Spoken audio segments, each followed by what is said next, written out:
Hey everybody, what's going on? Welcome back to the Let's Code series. Today we're going to be creating a couple of interesting things. We're going to be working on a kind of quote block, a code block here, and then a form. We're not going to be doing any of the back end stuff. We're just going to be actually setting up just a form that will work, and we'll take input and then we'll figure out what to do with that input a bit later. So let's go ahead and get started with that. So we'll go ahead and open up the index.html page, and we're going to come down just to a spot where we can add some new elements. One thing that I've done is I've added just a few little paragraph elements on our page. There's actually 3 distinct paragraphs, and this is just like the opening of Lord of the Rings, and in between each of these 3 paragraphs we're going to set up one of these elements. Now the cool thing is that each one of these different types of elements has its own individual HTML element. We're not just like using a div and then doing a bunch of crazy CSS. You know, if we wanted to do a quote, there is a quote element. If we want to do a code block, there is a element for that. And there is of course a form element and many elements that go inside of the form in HTML. So this should be one of the more straightforward videos in this series. We're not kind of trying to create anything interesting. We're just using HTML exactly as it's meant to be used. So what we'll go ahead and do is we're going to come down right in between these first 2 paragraphs, and we'll open up a new element called block quote. So we'll go ahead and just open and close a block quote element, and we can type any line in here, ideally a quote. So I'm just going to use this one here from Nietzsche. And those who were seen dancing or thought to be insane by those who could not hear the music. Nice quote. We'll just correct the spelling errors that I'll inevitably make. And then if we go ahead and write the changes, and what we should have is a nice little block quote here with basically no styling whatsoever. It will inherit the margins and things like that just because those are site-wide settings, but other than that, we get nothing to start off with. So what I'll go ahead and do is I'll add one more block quote, and then inside of this, what I'm going to do is I'm going to do a class, and I'm just going to call it author. And that way we can have different formatting for like a quote, and then an author attribution below the block quote, which should help us make things look quite nice. So then we'll go ahead and of course close the block quote element, and then inside of that we'll just put the name of the author. It's going to be Friedrich Nietzsche, and then what I might do is I'll just surround the last name in these strong elements. And what that'll do is, of course, make it bold, which that's not really something that's necessary. It's just something that I ended up doing here. And, you know, looks kind of nice. So the next thing we can do is go ahead and open up the CSS page. I'll just do this in a split, and I guess we'll make it a bit smaller. And let's go ahead and set up some formatting for our block quote here. So what I'll do first is I'll come down to the typefaces setting of our CSS. This is just a place where we've set up all the typefaces for the headings and the paragraphs and that type of thing, as you'll remember. And what we can do is we'll just open up a new selector here. We'll just select the block quote element, and inside of that we can get started. So the first thing I'll do is I'll do font family, and we're going to use EB Garamond or Garamond. I'm not actually 100% sure how you pronounce it. This is a nice font. It's available on Google Font, and I'm sure plenty of other platforms, you know, and if we refresh, now we'll have a nice looking font. And then what we can do is we can bump up the font size quite a bit. We'll do maybe 24 points, and we'll give ourselves a little bit of an extra margin. We'll do maybe 1 EM on the left and the right, or the top and the bottom, sorry, and then 20% on the left and right, which is a bit wider than our normal margin. For our website, I believe that's 10%. And then we'll just set a font weight setting here so that we make sure there's nothing funky going on there. And I think we're probably set. That should look pretty good so far. We'll take a look here. Yeah, that looks really good. And you can see because both of the elements we've set up here are actually part of that block quote element, all of the settings for this author block are going to be inherited from the block quote. So that's exactly what we want. Now we can just make a few little adjustments here. So we'll open up a new selector and select that author class. And then inside of that, so we'll shrink the font size a bit. We'll go down to maybe 18. And I want to also align it to the right rather than the center, which, you know, keep in mind, it will still be using the same margins. It's going to be aligned to the right. So if we go ahead and refresh, that should look pretty nice. Yeah, That looks good. Since we didn't change the text align settings on our actual block quote, by default, it's aligned to the left with the rest of the site, which is, again, exactly what we want. We could align it to the center if we want to, if we decide that that looks a bit better. But for now, you know, I'm not really too worried about it. That looks fine. One thing that I will do is I'll come back over to the HTML page here. And what I want to do is inside of this block quote, I'll just create a little extra element. I'll just do like some emphasis tags here. And then inside of that, we can put a little tilde. And the goal is to use that as sort of like an attribution line, sort of like, you know, like where you would normally have a dash, you know, here's the quote dash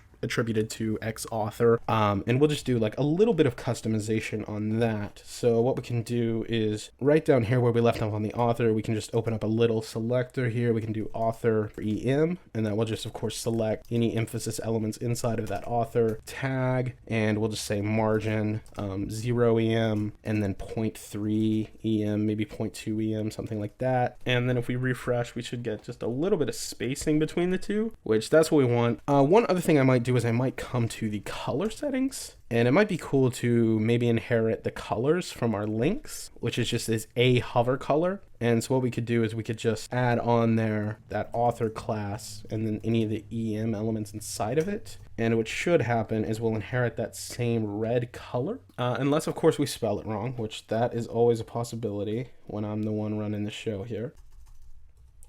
And then, yeah, we'll have a nice little red flare on our block quote there. I think this is a pretty nice looking block quote. We'll probably want to do a little bit of work to get it to look right on mobile, which is basically just adjusting the margins. That's easy enough. So we'll pop over here and come down to our mobile site settings, maybe right up here above the H4s. We'll select the block quote element again and the author. And we can just open up some brackets, and we'll just go down to the same font size for both, I think. So the easiest way to do that is we'll just do font size 18 points, and then we'll do margin, and we'll still do 1 EM for the top and the bottom, but I'll just shrink the left and right margin a bit here. And that should look pretty good. Okay, yeah, that looks really nice. And then we'll just check it out in light mode real quick, make sure everything's looking good, which, heck yeah, we are well on our way here. Sweet. Next thing we'll take a look at here is this code block. So what we'll do is we'll come back over here to the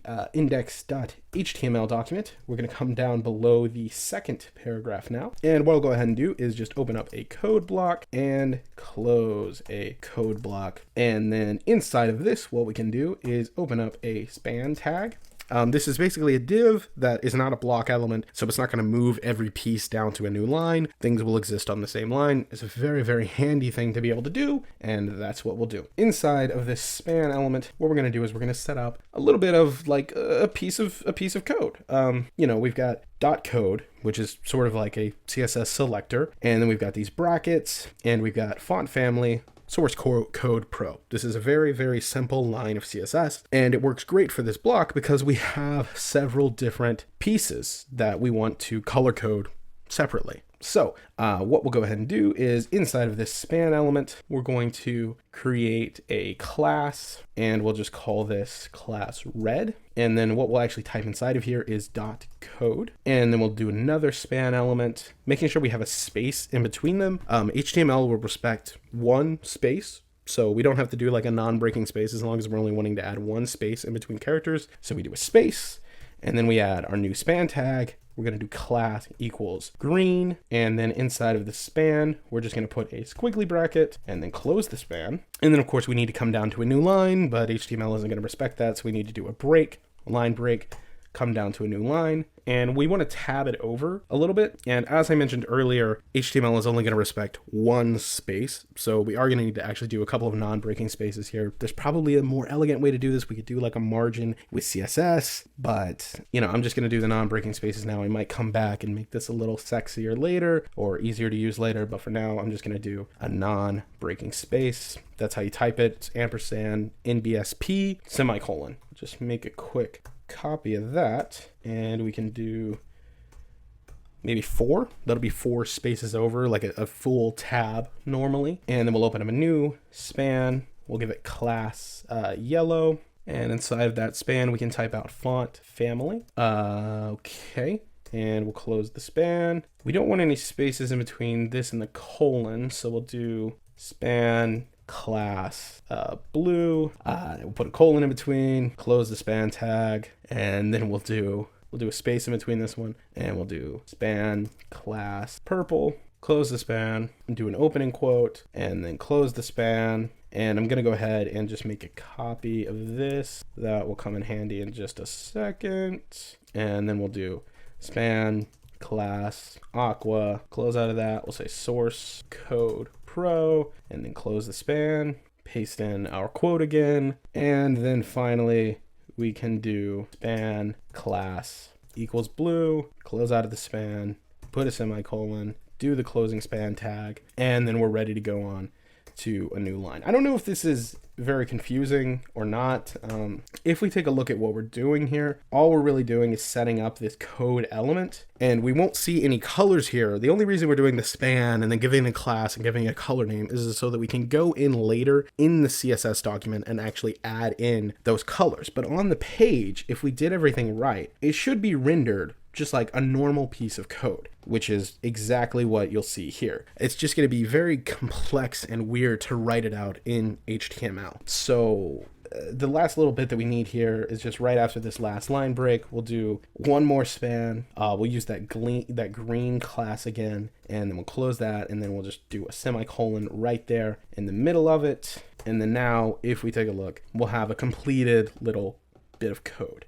Or actually, I didn't want to do a semicolon inside of this. I wanted to do a squiggly bracket. Before we do anything too complex and start worrying about the colors, we're just going to copy what we can over from the work that we've already done, which is, again, pretty constant theme in these videos, I feel like. So what we'll do first off is we'll come sort of basically right at the top of our page. We've got our color settings that we were talking about a whole lot in the last video. What we have here is a footer, a header, and a mobile menu setting that basically just has a slightly lighter background color and a border color, which is perfect for this code block. So we'll just come in here and we'll say also include the code block, and that'll be good. If we take a look here, you'll see kind of what we're getting at. We'll need to make it dark mode compliant in a second, but for now we can actually probably increase the size on this a bit. That wouldn't really hurt anything. Now our code block has like a background color and a bit of a border around it, which is really, really cool. That's exactly what we want. And, you know, in the final result, that's what we get.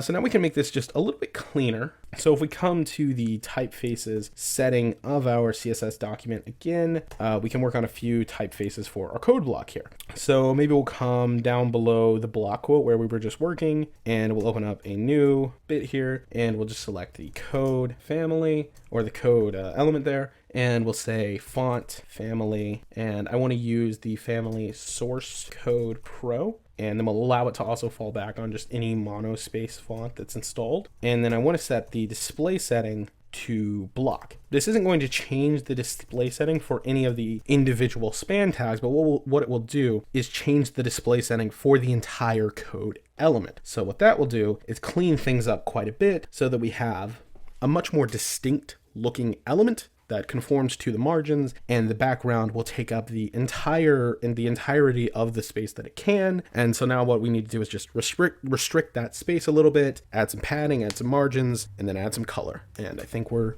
pretty much in business. Next thing we can do is we'll come maybe down to these main settings right below here. This is a setting that we haven't actually put anything into yet. And so the first thing we'll do is we'll open up, again, just a code selector. And inside of this, we can start to mess with the margin. So we'll do margin 1EM auto, and that's going to put one space in between the top and the bottom, and then just have the margins automatically align themselves on the left and right, which is what we want, because the next thing we'll do is we'll just say width is going to equal 50%. Whatever the page width is, our code block will take up 50% of that. And I guess if we go ahead and write the changes, we can take a look at what that's going to do. It's just going to shrink this down a little bit and add a little bit of spacing in between the paragraphs. It's going to make it look quite a bit cleaner.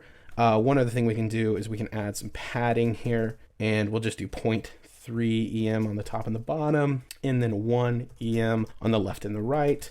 That'll kind of let the actual text inside get a little bit of room to play around. And then I just want to make these corners a bit less square. So probably the easiest way to do that is we'll just say border radius, and then we'll give it a value. We'll say maybe like 5 pixels or something. I don't know. We can just mess around with that until it looks good, but 5 pixels seems to be doing the job pretty well. So next thing we want to do is, of course, make this compliant with our mobile site, which it's not really doing right now, but this is going to be like the easiest fix in the world. All we need to do is come down to the bottom of our settings here, probably right below where we did the block quote settings. We can just say code, do a little selector here, and then we'll say width 90%. And then now that is fixed.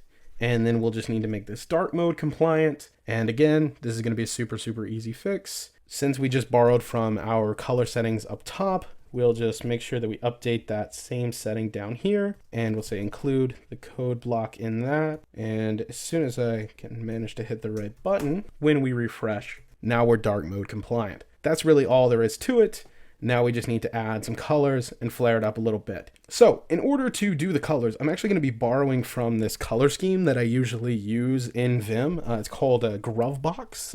It's a really great color scheme. It's available in a lot of text editors. It's not the exact color values from this theme. I didn't steal them exactly. I tweaked them a bit to make them look a bit better with the colors that I'm using on my site, because, you know, my background color isn't exactly this background color and things, but that's very heavily where the inspiration is from. So what we'll do is we'll come right back up to the global settings, up here under the color, and we'll just select all of the freaking settings that we set up. So we'll do a dot red, and then what we can do is we can just add in a hexadecimal value here. I have all of these written down, but you know, it's gonna be easy to just pick whatever colors you think are gonna look well with whatever color scheme you're using. So I'll just add in that value here. It's CC241D. And then if we close out of that and we take a look at our finished page, we're gonna have a nice red color now. And then we can just make a couple of copies of this line and change all of the values that we need to. I mean, we have like a green span, and we have a yellow and a couple of other ones, and we just need to add hexadecimal values for them all. I won't bore you with all of that. I'll just do it. So there we go. And now if we refresh, we're gonna have a very nice looking code block. We're well on our way here. Next up, we have our HTML form. So once again, we will switch over to the HTML page, and we'll come right below our last paragraph here, right above the closing main tag. And what we can go ahead and do is open up a new element called form, and we'll go ahead and just open and close that the same way that we did with our code element, because there are a whole lot of elements that go into this. One of the first elements that I want to use is just an H4, and I'm just going to use this as a heading, and I'll just do like, I'll type in a word here. I'll do like test form, and we can close out of that. And if we refresh, you can see this HTML form is really sort of just acting like a div in its own way, but it's important that we use the form element so that we can target it when we're trying to set this up on the back end of our website. I might just come to this form word here, and I'll just surround that with some strong tags, and that way it'll be bold and sort of follow the same theming that I've set up with, you know, a lot of the headings and things here. I don't really know why I started doing that. I think I just did it sort of on a whim, and you know, it doesn't look bad, so we'll stick with it for now. You know, I don't know, it's kind of dumb, but so now let's actually introduce some new elements. First up, we have the input element, and then the second thing we want to take a look at is a text area element, and then the final thing we want to take a look at is a button element. And if we were to refresh this page right now, we're going to get a whole lot of nothing, some weird whiteness down here at the bottom, but we're going to work with it. The first thing that we want to, that's probably the most self-explanatory, is we have sort of a basic button. Next up, we have the text area element, and this is just an element that will allow us, a user, to type in like long form text. And then we have the input element, which is actually the element that we use to take both like a name and an email, maybe a phone number, a password, all sorts of things. Anything that requires or will allow user input that isn't like a special type of button or a text area element like we have here is going to be in the input element. So we'll come down to our button tag here, and we'll just type submit right inside of that thing. One thing we can do with the text area that's really interesting is if we come inside of the actual tag, we can add like some placeholder text. And what that'll do is just fill this element up with some text by default. And we can actually do the same thing with input elements or any other type of these form elements, with the exception of maybe some of the buttons. So we can actually probably do the same thing with our input form here. We'll make this like a name element. So what we can do is we can just do type equals, and we'll do text, and we can probably go ahead and make a copy of that, and we'll change the type to email, and then we can add some placeholder text in here. We'll do a placeholder and we'll say and we'll just add in like a placeholder name and maybe a placeholder email, assuming that something like Hogwarts would, resort to something as modern as email. And we'll have, again, some nice placeholder text in all of our elements here. And of course, we can type in these right now. There's nothing stopping us from doing that. And we can push the submit button. It's just not really going to do anything. And you can actually even see that if we hit submit, the email button is actually working in our favor because it's recognizing that what we typed in is not an email address. And it's saying, hey, we need a real email address for this form. So that's great. So one other thing that I'll do is I'll give all of these elements a name. And again, this is something that's going to sort of help for the back end. It's not going to really do us a lot of favors in this particular part of the process, but when we get to trying to make this form actually do something, send data somewhere, this is going to help us out a lot. So we'll also just add a name for this text area thing, and we'll just call it like message or something like that. That seems fine. Actually, while we're down here, what I'll do is I'll add a setting called row, and I'll just say, give us maybe 5 rows. I think the name of the actual setting here is rows. Now we have 5 rows to type in, 2, 3, 4, 5. And then maybe one final thing we can do before we move over to the CSS is inside of any of the input forms, there's this neat little setting called auto complete. And all we have to do is set it to on. And what that's going to do is exactly what it sounds like. It's going to enable these forms to use like autocomplete stuff. So if we type something in one place, it's not going to require a user to type it in twice. And that's just like a great accessibility thing to do. It's going to make, you repeat uses of any of these types of forms on your website a whole lot less frustrating. Next thing that we'll do is, of course, finally switch over to the CSS. And to start off with, we'll adjust the colors, which again are just going to be up here in the general setting. So what we can do is maybe come down here right above where we did the colors for our code block, and we'll go ahead and select the button, and we'll open up some squigglies, and we'll just say color is going to be FFF, which is just going to be white, and that will affect the text color. And then we can do background color, and we'll set that to our normal red color, which is DC 3232. And then if we take a look at the button really quickly, okay, we're off to a good start here as far as colors goes. We still have a lot of work to do in terms of like typeface or anything. One thing I might do is I'll do right down here, I'll add a button hover color. And I just want to make a slightly different background color on hover. So we'll do background color, and we'll do maybe like, I don't know, DC 5050. It's going to be a very, very similar color, just slightly darker, as you can see. So as we hover over, yeah, it'll just look ever so slightly different. And of course, to make that work, we'll just do a transition 0.3s. Stands for seconds, and then we'll have a little bit of a better transition. That's fairly standard stuff. Looks good. Okay, and then if we come down to the typefaces, we can just inherit the same typeface from our headings, which is this Montestat color scheme. It looks really, really great, and will look great in our button, of course. And then finally what we'll do is we'll come down to the main settings for our site here, and we'll just select the button and really start to work on the actual display. So one of the first things I'm going to want to do, obviously, is I want to get rid of that disgusting white border that's on it. So we'll just set that to 0 pixels. I'm going to do a little bit of a border radius, which I'll, again, just use that 5 pixels. That'll give it a little bit of a rounded border. I don't know if you can kind of see what we're getting at here. And then what I'll do is we'll just make sure that the text is in the center, and then we'll add a bit of padding to it. So we'll do 1 EM on the top and the bottom, and 2.5 on the left and the right. That should make like a nice thick button, very close, much closer to what we're wanting here. And that's probably about it for now. we can actually probably go ahead and set up a lot of the settings for our form here.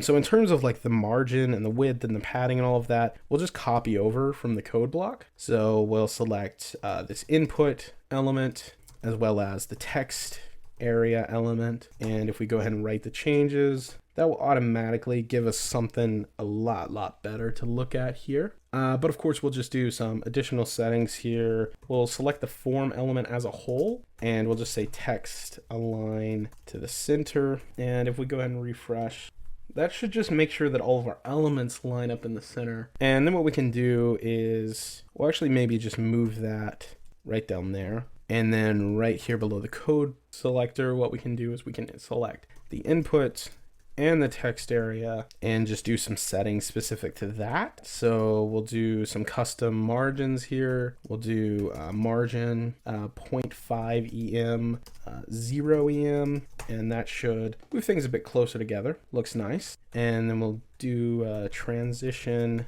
0.3s, just because we're probably going to want to do some hover settings. I'm going to do overflow and set that to none. And then I'll do resize, set that to none. And then I'll do text align to the left.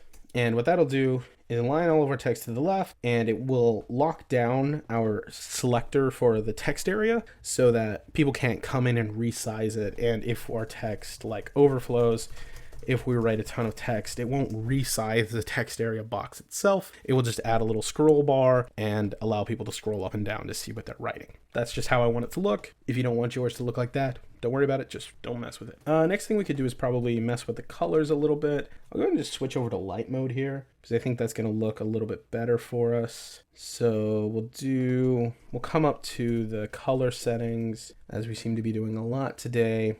And we'll go ahead and just borrow that background color and border color again. So we'll also select the input setting and the text area element. Okay, and then if we refresh the colors, that should be looking pretty nice. I'm gonna scale this up a bit again, just so that we can see it. I'll go ahead and do some hover settings. We'll just do like input, hover, and text area, hover.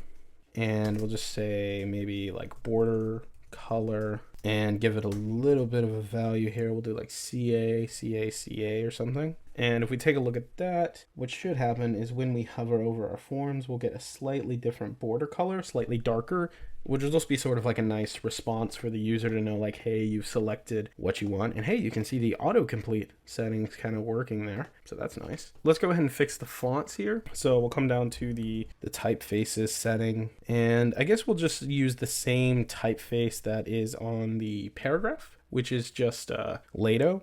So we'll just come right down here after the P, and we'll also select input and then text area, and that should update the fonts to look a little nicer. Okay, cool. I guess the only real issue we have here is that our button is not on its own line. There's a few different ways that we could fix that. Probably the easiest way to do it would be to just come right down here in our actual HTML, and right after the text area, just add in a line break, and that should fix the problem. The only reason, the other easy way that comes to mind to fix this is to just come to the button settings that we set up a bit earlier, and we could do just like display block.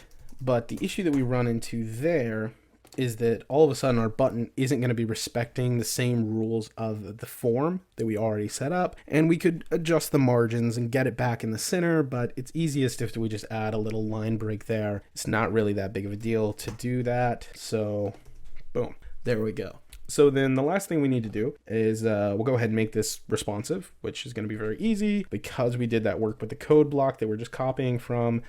We set the code to 90% down here in the mobile settings. So we'll again just select the input and the text area. Okay, and then we'll just make this dark mode compliant, of course, because as of right now it's not, but again, because we did the work with the code block and we're just copying over, it's as easy as just coming over to those settings down here in the dark mode, which are again just the header and the footer settings, and we'll add in our new stuff, which is the input and the text area. And now if we refresh, something terrible has happened. I don't know what the heck just happened. I think that might have just been a glitch with OS X. No, it is not. Ah, I see. Syntax error once again. All right, now we have a great looking dark mode site, great looking light mode site, and a responsive website. So thank you everyone for watching. I will see you in the next video, where I don't know what we're going to be doing yet. This is as far as I've gotten on my site yet, as you can see. So should be a fun adventure. Thanks for watching, everybody.